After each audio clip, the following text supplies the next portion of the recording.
ఎన్నికల సమయంలో ప్రజలకు ఇచ్చిన హామీలు అమలు చేయడంలో కూటమి ప్రభుత్వం పూర్తిగా విఫలమైందని, అలాంటిది అధికారంలోకి వచ్చి 2 ఏళ్లు దాటిన సందర్భంగా విజయోత్సవాలు జరుపుకోవడం ప్రజలను వంచడమేనని జగ్గంపేట ఇండిపెండెంట్ ఎమ్మెల్యే అభ్యర్థి పాటంశెట్టి సూర్యచంద్ర తీవ్ర స్థాయిలో ధ్వజమెత్తారు. శనివారం ఆయన మీడియాతో మాట్లాడుతూ ప్రభుత్వంపై నిప్పులు చెరిగారు. ఎన్నికల మేనిఫెస్టోలో పెట్టిన ప్రధాన హామీలను కూటమి ప్రభుత్వం గాలికొదిలేసిందని సూర్యచంద్ర విమర్శించారు. మహిళలకు మహాశక్తి పథకం కింద నెలకు 1500, నిరుద్యోగులకు 3000 భృతి ఏమయ్యాయని ప్రశ్నించారు. కౌలు రైతులకు 20,000 సాయం, ఎస్సీ, ఎస్టీ, బీసీ, మైనారిటీలకు 50 ఏళ్లకే పింఛనిస్తామన్న హామీల పరిస్థితి ఏంటన్నారు. కాపు, ఎస్సీ, బీసీ కార్పొరేషన్లకు నిధులు కేటాయించకుండా ఉత్సవాలు ఎలా చేసుకుంటారన్నారు. జగ్గంపేట ఎమ్మెల్యే జ్యోతుల నెహ్రూ, ఆయన కుమారుడు నవీన్లపై సూర్యచంద్ర తీవ్ర ఆరోపణలు చేశారు. 25,000 ఇళ్లు, 25,000 ఉద్యోగాల పేరుతో నమ్మబలికి ఇప్పుడు ఆ హామీలను పూర్తిగా మర్చిపోయారన్నారు. ఏలేరు నది ఇసుక దోపిడీ, మల్లవరం ఎత్తిపోతల పథకం పనులు ప్రారంభించకపోవడం, కిర్లంపూడి, గోకవరం మండలాల్లో డిగ్రీ కళాశాల ఏర్పాటులో విఫలం కావడం వంటి అంశాలను ఆయన ఎత్తిచూపారు. జగ్గంపేటలో కేవలం 10% అభివృద్ధి మాత్రమే జరిగిందని, అవినీతి మాత్రం 90% చేరిందని ఆరోపించారు. ప్రజా సమస్యలపై ప్రశ్నిస్తున్న తమపై తప్పుడు కేసులు బనాయించడం చేతకానితనమేనని, తాము కేసులకు భయపడమని సూర్యచంద్ర స్పష్టం చేశారు. రేపు జగ్గంపేటలో జరగబోయే విజయోత్సవ మహాసభ వేదికగా ఇచ్చిన ప్రతి వాగ్దానాన్ని ఎప్పటిలోగా పూర్తి చేస్తారో స్పష్టమైన యాక్షన్ ప్లాన్ ప్రకటించాలని ఎమ్మెల్యే జ్యోతుల నెహ్రూను ఆయన డిమాండ్ చేశారు. ప్రజలకు సమాధానం చెప్పే వరకు తమ పోరాటం కొనసాగుతుందని ఆయన పేర్కొన్నారు. కూటమి ప్రభుత్వం ఏర్పడి 2 సంవత్సరాలు పూర్తవుతున్న సందర్భంగా బూరుపూడి గ్రామంలో మా ఇంటి వద్ద ఏర్పాటు చేసిన మీడియా సమావేశానికి వచ్చినటువంటి మీడియా సోదరులందరికీ, ప్రతి ఒక్కరికి కూడా పేరు పేరున హృదయపూర్వక కృతజ్ఞతలు.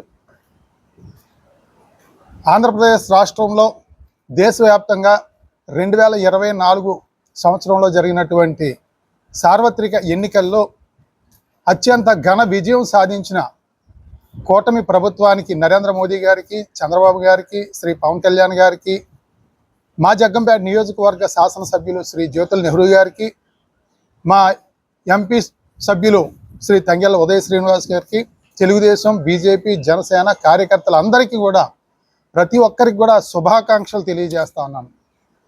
అదే రకంగా 2024 సంవత్సరంలో కొన్ని అనివార్య పరిస్థితుల వల్ల ఇండిపెండెంట్ ఎమ్మెల్యేగా పోటీ చేసిన నాకు గాజుల గుర్తుపై తమ అమూల్యమైన ఓటు మీ నిండు మనసుతో, ఎంతో ప్రేమాభిమానాలతో, పార్టీ సీట్ ఇవ్వకపోయినా, మీ వెనకాల ఎవరున్నా లేకపోయినా మేమున్నామని చెప్పేసి 12,531 మంది గాజుల గుర్తుపై ఓటు వేసి, మరి రాష్ట్రంలోనే ఇండిపెండెంట్లు ఎంతోమంది పోటీ చేశారు. అదే రకంగా మంత్రులుగా, ఎమ్మెల్యేలుగా చేసిన వాళ్ళు కానీ, కొన్ని రాజకీయ పార్టీ నాయకులు కానీ పోటీ చేసినా సరే ఎవరికి 500, 1000, 2000, 3000 దాటలేదు. జగ్గంపేట నియోజకవర్గంలో నా మీద ఎంతో ప్రేమాభిమానాలతో, నమ్మకంతో 12,531 మంది గాజుల గుర్తుపై ఓట్లు వేసిన ప్రతి ఒక్కరికి కూడా శిరస్సు వంచి పాదాభివందనాలు తెలియజేస్తాం. జగ్గంపేటలో ముఖ్యమంత్రి గారు ప్రశ్నించండి, అవినీతి చేసేస్తా ఉన్నారు, మైనింగ్ చేసేస్తా ఉన్నారు, మీ ఎమ్మెల్యే అనకొండ, జగన్ అనకొండ మీకు కనిపించట్లేదా, మీరు ప్రశ్నించండి, మాట్లాడండి, నేనున్నానని చెప్పేసి 2024లో ముఖ్యమంత్రి చంద్రబాబు నాయుడు గారు ఇక్కడ ఎన్నికల సభలో చెప్పారు కదా. ప్రశ్నిస్తే కేసులు. ఎమ్మెల్యే గారు ఒకటే చెప్తా ఉన్నాం, ఎన్ని కేసులు పెడతారో పెట్టుకోండి, ఎంతకాలం జైల్లో పెట్టుకుంటారో పెట్టుకోండి, మీ కడుపు మంట చల్లారద్దంటే జైలుకి వెళ్ళడానికి నేను సిద్ధం, అందులో ఏమనుమానం లేదు. కానీ మీ అబ్బాయి నవీన్ గారిని ఎమ్మెల్యే చేయాలి మీరు ఉండగా అని చెప్పేసి ఒక ఆశ పడుతున్నారు. నెక్స్ట్ టైం నవీన్ గారు ఎమ్మెల్యేగా పోటీలో ఉంటారు కూటమి పార్టీ నుంచి. అది మీకు తెలుసు, మాకు తెలుసు, అందరికీ తెలుసు. నవీన్ గారు ఎమ్మెల్యే అవ్వడానికి మీ ఆలోచనలు మీరు మార్చండి. ఎందుకంటే ఈ పనులన్నీ, ఇప్పుడు నేను చెప్పిన పనులన్నీ చేయడానికి ప్రయత్నం చేయండి. తప్పనిసరిగా జ్యోతుల నవీన్ గారు ఎమ్మెల్యే అవుతారు, మీకు కూడా మంత్రి పదవి రావచ్చు. మేమందరూ కూడా మీరు చేసే మంచి పనులు అభినందిస్తాం. ఎందుకంటే నన్ను మీరు శత్రువు కింద చూడొద్దు. తెలుగుదేశం నాయకులకు కానీ, జ్యోతుల నెహ్రూ గారికి కానీ నేను చెప్తా ఉన్నాను, పాటంశెట్టి సూర్యచంద్ర అంటే మీకు శత్రువు కాదు, నేను మీకు శత్రువు కాదు. మీరు చెప్పిన మాటలు, మీరు చెప్పిన హామీలు నెరవేర్చమని చెప్పేసి అడుగుతున్నాను. మీరు చేసే అవినీతి గురించి ప్రశ్నిస్తున్నాను. ఎందుకంటే ప్రజలు కూడా ఆలోచించాలి.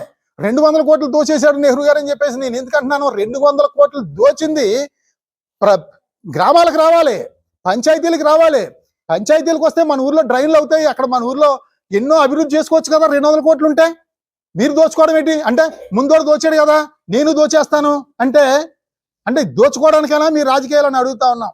గతంలో దోచారు, మీరు ఆపాలి కదా దాన్ని. ఆపి గతంలో దోచిన దాన్ని మీరు కట్టించాలి కదా.